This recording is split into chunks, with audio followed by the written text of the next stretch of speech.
India अमदी Manipur के समनब मरु ओइब लंबी ओइब national highway 37 Imphal Jiribam लंबी अमदी नेशनल हाईवे 2 इम्फाल दिमापुर लंबी अनि असि खक्तन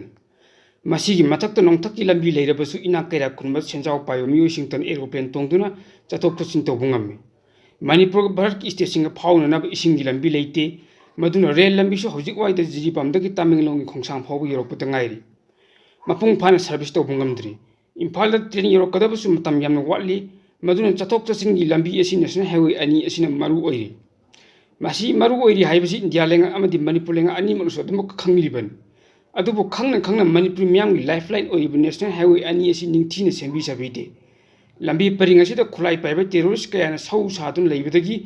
गाड़ी सिंदगी नमदुन नोंमै चिंदोंदा पैसा लौरिबा नोंमै कपसिनबगी थबक चथबदगी हेदोक्तुना ड्राइवर अमदी हैंडलमैन कया फादुन रेंसम तानबगी थबक कया लेप्तन चथरलिबा असिसु भारत लेंगा अमदी मणिपुर लेंगा अनि नंगासी फाव कंट्रोल तौब ngamde लोइनना लमदम असिगी लॉ एंड ऑर्डर मियांगी पुंची लंथुम ngak पाइबसि स्टेट सब्जेक्ट नि ओइरबसु मणिपुर लेंगा नेशनल हाईवे अनि मक्सि निंगथि ngakखिन ngamde मणिपुर की chief minister N Biren Manipur मियाम लौथोक्तुना खंगनखि वफम अमदी नेशनल हाईवे 37 इम्फाल जिरीबाम लंबी असि एरोप्लेन ताब यहनगनी हाइखि मसिगिसि मथक्ता कांग्रेसना लेंगाक ससन पाइरिंगी मतमदा आरसीसी थोंग अमत लंबी परिंग असिद सेंबिरमदे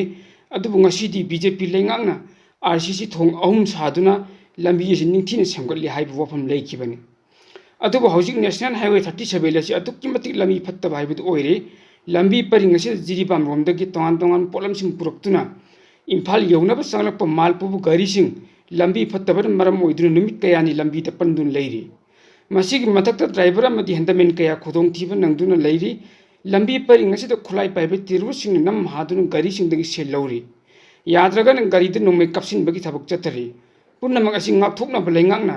गारीसिंग असिगी सिक्योरिटी स्कोट मतिक चाना पीबीबा हाइबदसु ओइद्री मदुना भारत की तोंगान तोंगान स्टेटसिंगदगी मणिपुर मियामना हिंगबद नोंगबद तंगाई फदना चंगदब यात्रा पोलमसिंग पुसिलकपद अवाब हाइबदु ओइरी मदुना नेशनल हाईवे अनि असि फावबद निंगथिना ngaksinba amadi semjinba ngamdraga Manipur क्रम ngaksinba ngamgadoribun हाइबसि मियामगी वाहंगनि